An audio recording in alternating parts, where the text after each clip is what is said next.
안녕하세요. 몇 년 전 아주 놀라운 일이 저에게 일어나서 한번 사연을 써볼까 합니다. 저는 30대 후반의 남자이고 의사입니다. 오늘 들려드릴 이야기는 제가 의대를 다니는 동안 있었던 이야기인데요. 지금 생각해보면 정말 저에게 천사가 왔다 갔나 싶은 생각이 저절로 납니다. 우선 저는 시골에서 태어나고 자랐어요. 정말 건물 하나 없고 할머니 할아버지들만 있는 주택만 있었죠. 저는 그곳에서 혼자만 어린아이였고 할머니 할아버지들의 예쁨만 받고 살아가는 사람이었습니다. 동네 어르신들은 저를 다 알고 계셨고 저는 매일 재롱을 부리는 귀여운 소년이었죠. 학교도 하나밖에 없었는데 거기는 학급 수도 적었고 친구들도 많이 없어서 다 아는 사람들이었어요.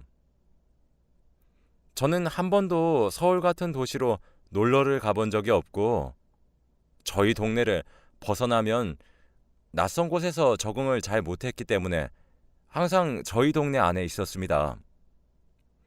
그런데 제가 한번 저희 동네를 드디어 벗어나야겠다 생각한 적이 있었어요.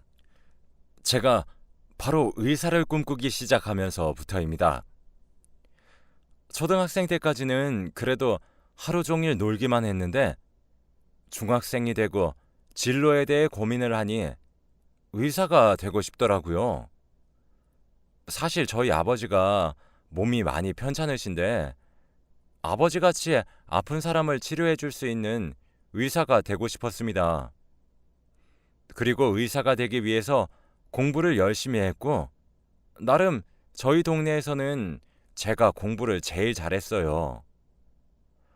저희 동네는 TV도 없고 휴대폰도 없는 아주 시골이라서 아무것도 모른 채 저는 세상에서 제가 제일 공부를 잘하는 줄 알았습니다. 아무튼 의사가 되려면 고등학교는 좋은 곳으로 진학을 해야 했어요. 저는 학비가 걱정이 되어서 부모님께 말씀드리는 걸 망설이고 있었지만 어머니와 아버지는 우리 아들 하고 싶은 거 다 지원해 줄게 라고 하시면서 저를 서울로 보내주셨습니다. 나이 30이 넘어도 그 시절 서울에 처음 왔을 때의 충격은 아직도 생생합니다. 건물은 하늘을 찌를 것처럼 아주 높았고 사람들도 너무 많고 교통도 혼잡했죠. 정말 정신이 없었고 당장이라도 고향에 내려가고 싶었습니다. 그치만 저는 의사라는 꿈 하나만을 가지고 서울에 올라왔고 당당히 서울에 있는 유명한 사립학교에 입학하여 기숙사에서 지내게 되었어요. 저는 시골에서 올라와서 그런지 친구들이 항상 휴대폰이란 걸 가지고 있었더라고요. 그게 뭐 할 때 쓰는 물건인지 물어보니까 친구들은 다 저를 이상한 눈빛으로 쳐다봤고 조금씩 멀어져 갔습니다. 친구들과 친해지려고 처음에는 제가 다가가도 보고 노력도 했지만 이미 그 친구들은 유치원 때부터 친하게 지낸 사이더라고요. 그리고 하다못해 부모님들까지도 다 친했습니다. 무엇보다 친구들은 제가 시골에서 온 사실이 드러나자 하나같이 저를 멀리했습니다. 냄새난다, 촌스럽다 하면서 제 주위에는 아무도 오지 않았고 말도 섞지 않았죠. 솔직히 저도 그 친구들이 하는 말을 다 이해하지 못했고 다 제가 못 알아듣는 말을 했기 때문에 대화를 안 나누는 게 저도 편했어요. 그래서 할 것도 없으니 공부라도 하자 싶어 공부만 열심히 했어요.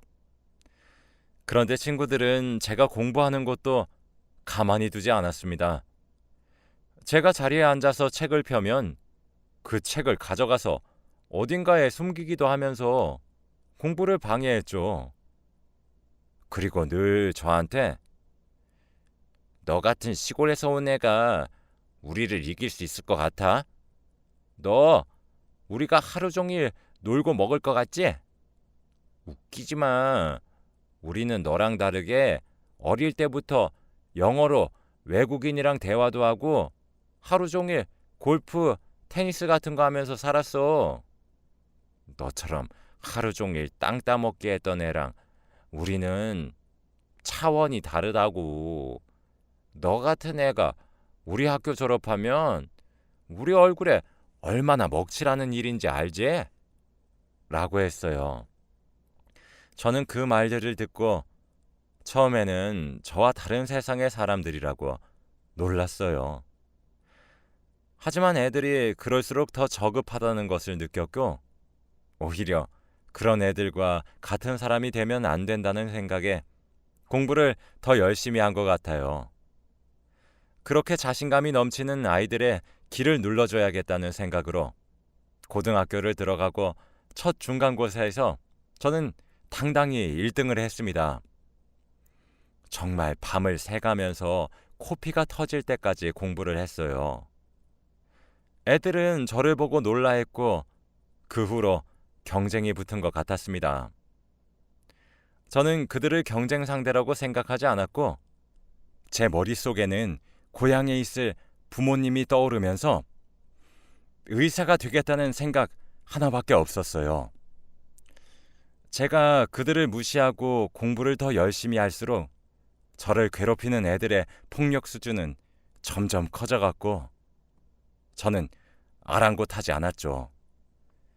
솔직히 많이 힘들고 당장이라도 부모님 곁에 가고 싶었지만 서울이라는 삭막한 도시에서 저 하나 못 지키면 아무것도 될 수 없다고 생각했기에 정말 피눈물 흘려가면서 참았습니다. 그리고 부모님께서 제가 학교에서 이런 일을 당하고 있다는 사실을 알게 되면 마음 아파하실 걸 알았기에 비밀로 했죠. 딱 3년만 참자는 생각으로 이를 악물었던 것 같아요. 저와 같은 의대를 희망하는 한 남학생도 있었는데 그 친구가 저를 제일 많이 괴롭혔어요. 같은 반에다가 같은 대학교를 지원하니 담임 선생님조차 저와 그 친구를 라이벌 관계로 만들어 버리셨고 그 친구는 저 같은 시골 사람과 경쟁 상대가 된다는 걸 내키지 않아 했죠. 알고 보니 그 친구는 저와 다르게 서울에서 태어나고 자랐는데 무엇보다 저희 학교 이사장님의 아들이었습니다. 저희 학교는 사립고등학교였어서 이사장님이 계셨는데 나중에 알게 된 사실이지만 그 친구가 이사장님 아들이었다고 하더라고요. 솔직히 좀 놀랐습니다.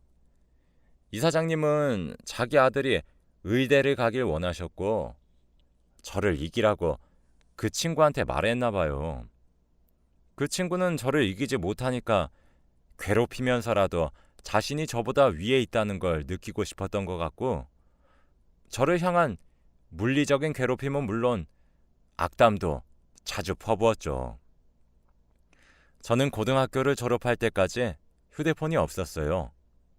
그래서 아이들과 연락도 하지 않았는데 그러다 보니 저는 항상 학교에서 직접적으로 그들에게 욕을 먹어야 했습니다. 야, 너희 동네에 할머니 할아버지밖에 없다면서? 그런 애가 의사가 될 수 있겠니? 너 서울에 있는 병원은 가봤어? 그냥 니네 고향에 있을 것이지. 어딜 기어나와. 그러면서 저한테 자퇴를 하라고 했습니다. 항상 그 친구는 2등이었고 제가 1등이었으니 제가 자퇴하면 그 친구가 1등이 되잖아요. 저는 단 한 번도 저를 괴롭혔던 애들보다 성적이 낮은 적이 없었고 반항도 한 적이 없습니다. 가끔씩 부모님을 뵈러 몇 시간 동안 기차를 타고 내려가면 정말 그렇게 편할 수가 없어요. 아버지의 병은 점점 더 악화되는데 서울에 있는 큰 병원을 가기에는 몸이 따라주지 않으니 얼른 제가 의사가 되어 치료를 해드리고 싶었어요. 본가에 가면 항상 의사가 되고 싶다는 마음가짐을 가지고 다시 서울로 올라가는 것 같아요. 아무튼 저는 고3 때 정말 하루의 반 이상은 공부만 하고 살았습니다. 늘 아버지를 마음속에 새기며 공부를 하니 저는 떳떳하게 전교에서 1등으로 고등학교를 졸업했고 의대에 갈 수 있었어요. 제가 간 의대는 서울에서 제일 유명한 의대였고 전교 2등으로 졸업한 이사장 아들은 그 의대에 갈 수 없었습니다. 그렇게 저와 그 친구는 비슷하지만 다른 길을 가게 되었죠. 아마 많이 절망적이었나 봐요. 하루 종일 책상에 앉아서 멍만 때리던 기억이 아직까지 납니다. 저는 합격 통지서를 받자마자 고향으로 내려가서 부모님께 보여드리니 두 분 다 우시더라고요. 아들 하나는 정말 잘 나왔다고 하시면서 수고했다고 안아주시는데 효도한다는 기분을 그때 처음 느꼈습니다. 저는 동네에 현수막도 달고 마을 어르신들의 칭찬도 받으면서 의대에 입학했어요. 드디어 제가 원하는 의학 공부를 하니까 피가 도는 느낌이고 정말 행복했어요. 의사와 점점 가까워지는 듯한 느낌이 들고 벌써부터 아버지의 병을 낫게 할 수 있을 것 같았거든요. 그리고 저는 의대를 가고도 성적은 늘 상위권이었습니다. 확실히 대학교를 가니까 고등학교와 조금 다른 점이 친구들이 차별하지 않았어요. 시골에서 왔든 도시에서 왔든 다 똑같이 대우해줬고 저는 대학교에서 친구를 많이 사귀었죠. 그러면서 저는 마음이 조금 편해지고 취미생활도 즐긴 것 같아요. 대학생 시절 제 취미생활은 바로 낚시였습니다. 다들 주위에서 이런 취미를 가진 대학생은 처음이라고 하면서 놀라하지만 저는 어렸을 때 시골에서 자라서 그런지 낚시를 굉장히 많이 했어요. 그런데 서울은 낚시를 할 곳이 없기도 하고 고등학생 때는 그럴 여유도 없었죠.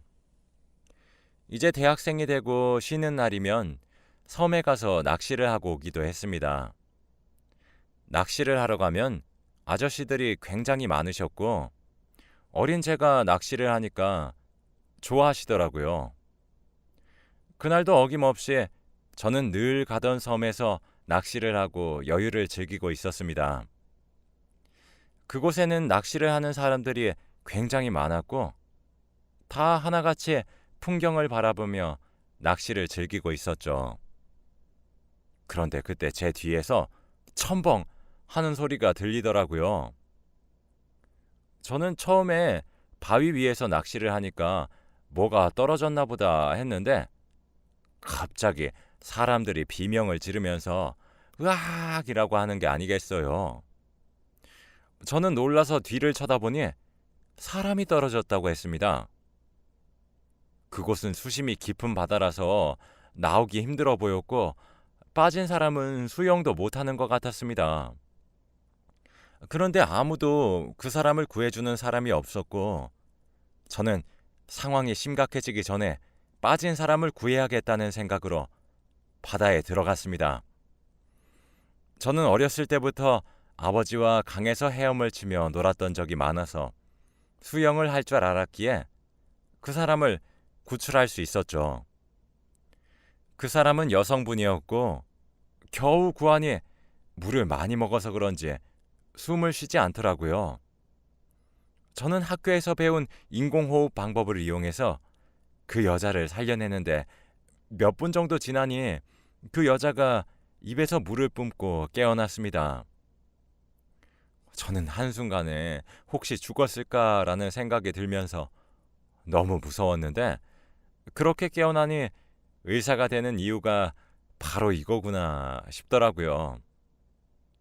그 여자가 깨어나니 낚시를 하던 사람들이 전부 다 박수를 쳤습니다.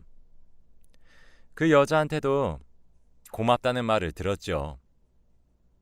그리고 저희는 그날부터 친해졌습니다. 그 여자는 신기하게 저처럼 낚시가 취미라고 하더라고요.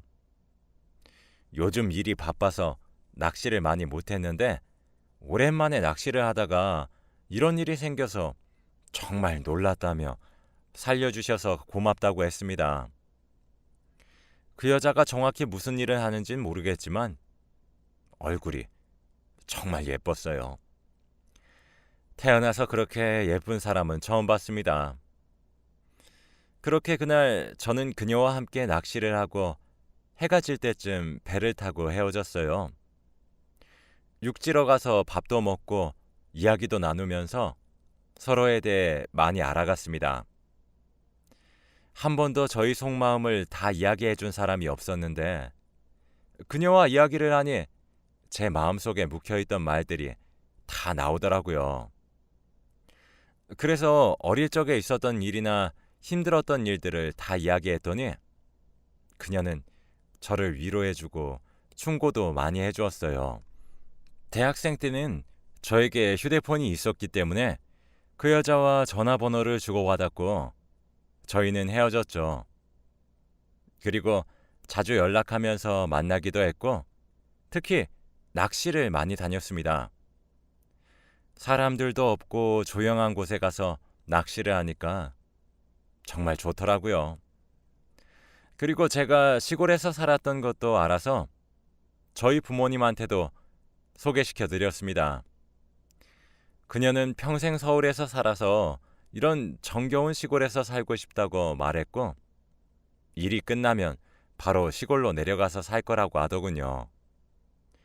생긴 건 완전 도시 여자처럼 생겨서 시골의 분위기를 별로 안 좋아할 줄 알았지만 이렇게 좋아하니 고마웠습니다. 그녀와 같이 여행도 다니고 이야기도 많이 하다 보니까 저도 모르게 그녀가 좋아진 것 같아요. 그녀는 저를 친구로만 생각하고 있는 것 같았지만 저도 그러면 안 된다는 걸 알면서도 제 마음을 멈출 수가 없더라고요. 그래도 제가 여기서 마음을 고백해버리면 그녀와 친구 사이도 되지 못할 것 같아서 참았습니다. 그렇게 한 몇 년 동안 친구로 지낸 것 같아요. 그동안 그녀는 일이 너무 많아졌다면서 저와 만나는 시간이 줄어들었고 저도 의대 공부 때문에 너무 바빠서 연락하기도 힘들었죠. 그래도 한 달에 한 번씩은 꼭 만나서 카페를 가거나 밥을 먹기도 했습니다. 그렇게 저희는 20대 후반이 된 것 같아요. 그런데 어느 날 제가 강의실에서 수업 전에 공부를 하고 있는데 갑자기 한 친구가 저를 부르더라고요. 그러면서 밖에 누군가 저를 기다린다고 했습니다. 저는 누군가 싶어서 나가보니 그녀가 서 있더라고요. 그래서 왜 왔냐고 물으니 그녀가 하는 말은 정말 충격적이었어요. 나 당분간 너 못 만나 라고 하더군요. 그러면서 저한테 그동안 고마웠다고 저를 꼭 안아주었습니다. 그곳에는 사람들이 많았는데 다들 저와 그녀를 보고 뭐야 이러면서 그녀의 이름을 막 말하는 거 있죠? 저는 그녀의 이름을 이 사람들이 어떻게 알고 있는지 당황스러워하고 있는데 그녀는 저에게 그때 구해줘서 너무 고맙다고 말해주었고 저한테 편지 한 장을 준 뒤 자리를 떴습니다. 친구들은 저에게 다가와서 그녀와 제가 무슨 사이냐고 묻더라고요. 저는 그 친구들에게 너희는 걔 이름을 어떻게 아는데? 라고 물었죠. 그런데 애들은 당황하는 듯 했죠. 너 저 사람 누군지 몰라? 무슨 소리야? 쟤 내 친구야. 아니, 너 TV 안 봐? 안 보는데? 아니, 저 사람 요즘 엄청 유명한 배우잖아. 저는 친구의 말을 듣고 엄청 놀랐어요. 그녀가 유명한 배우라니. 저는 TV도 보지 않고 드라마나 영화에 아무런 관심이 없어서 몰랐습니다. 제가 몇 년 동안 친하게 지내고 늘 낚시를 갔다가 밥을 먹고 카페에 갔던 그녀가 연예인이래요. 그리고 요즘 엄청 유명한 친구라고 합니다. 저는 그 놀람이 아직까지 잊혀지지 않아요. 그녀가 저한테 준 편지를 읽어보니 그냥 고맙다는 말과 자신의 이름을 인터넷에 검색해보라는 말과 그리고 꼭 다시 만났으면 좋겠다는 말밖에 없었어요. 왜 못 만나는지 알려주지 않았지만 저는 그녀가 허튼 짓은 하지 않을 걸 알기에 굳이 연락해서 물어보지도 않았습니다. 그리고 저는 의대를 졸업하고 의사가 되었고 아버지의 병을 치료할 수 있게 되었습니다. 그런데 그때 저는 한창 인턴이라 너무 바쁘고 고향에 내려갈 여유가 없었어요. 저희 아버지는 한시가 급한 상황이고 당장이라도 서울에 있는 대학병원으로 와서 수술을 하셔야 했죠. 그런데 동료 인턴이 갑자기 저에게 와서 너희 아버지 우리 병원에 입원하셨다며? 얼른 가봐 라고 하더라고요. 저는 갑자기 이게 무슨 일인가 싶어서 아버지가 혹시 사고라도 나셨나 하는 생각에 급히 아버지의 병실을 안내받고 달려갔어요. 그런데 거기서는 아버지와 어머니가 행복하게 과일을 드시고 계시더라고요. 저는 너무 놀라서 이게 어떻게 된 일인지 아버지에게 물어보니 아버지의 말씀은 정말 놀라웠어요. 저희 병원은 수술을 하기 위해서 몇 달 전부터 예약을 해야 하는데 그녀가 저희 병원 원장님과 친분이 있어서 아버지의 수술 날짜를 잡아주셨고 병원장님께서 친히 저희 아버지의 수술을 해주셨대요. 몇 년 전부터 저와 만나지 않았던 그녀는 얼마 전 저 몰래 제 고향으로 내려가서 아버지께 수술을 해드릴 테니 병원으로 가자고 했고 그렇게 와서 수술을 한 거래요. 그리고 그 친구는 방금 해외로 가기 위해 공항으로 갔다고 합니다. 저는 수술비도 걱정이 되었고 차도 없어서 아버지를 병원까지 데리고 오는 것도 너무 고민이 되었는데 그녀는 끝까지 저한테 천사 같은 일만 하고 갔어요. 그리고 나중에 알게 된 사실이 그녀가 많이 아파 보였다는 겁니다. 아버지와 어머니가 그녀를 제일 최근에 본 사람이니 그대로였냐고 물어봤어요. 저는 몇 년 전부터 본 적이 없으니 궁금했거든요. 그런데 아버지와 어머니는 말을 망설이는 듯한 눈빛을 주고받다가 결국 한숨을 쉬시더군요. 그러면서 이건 너한테 말하지 말라고 했는데 라고 하며 고민을 하다가 말씀해 주셨습니다. 그녀는 많이 아프다고 하더라고요. 한국에 있으면 자신의 사생활이 다 노출되는 게 싫어서 미국으로 가는 거라고. 너한테 못 만난다고 한 뒤로 몇 년 동안 치료를 받았다가 이제 외국으로 가서 쉬고 싶대. 너 걱정할까봐 일부러 너한테 말 안 했으니 우리한테도 말하지 말라고 하더구나. 그 말을 들으니까 정말 미안하더라고요. 저는 그녀한테 받기만 하고 있었고 막상 준 게 없는데 생각해보면 정말 그녀는 저한테 퍼주기만 했어요. 그리고 나서 인터넷에 그녀의 이름을 자주 검색해보기도 했지만 어떻게 된지 기사도 없고 아무런 정보도 없더라고요. 지금 생각해보면 정말 천사가 왔다 갔나 싶습니다.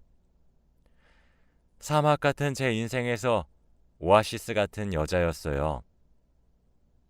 정말 제 인생에서 잊을 수 없던 여자였습니다. 지금 생각해봐도 정말 놀라운 일인 것 같아요. 바다에 떨어진 사람을 구해주고 그 사람과 친하게 지냈는데 알고 보니 유명한 배우였고, 그러다가 이제 못 만난다고 하면서 해외로 가버리고, 어디서 뭘 하고 어떻게 사는지 모르겠지만 꼭 그곳에서는 건강하고 행복했으면 좋겠어요. 여러분도 혹시 저와 같은 일이 있었나요? 저희 가족은 몇 년이나 지난 지금까지도 그녀의 이야기를 합니다. 정말 보고 싶어요. 제 이야기는 여기까지입니다. 들어주셔서 감사합니다.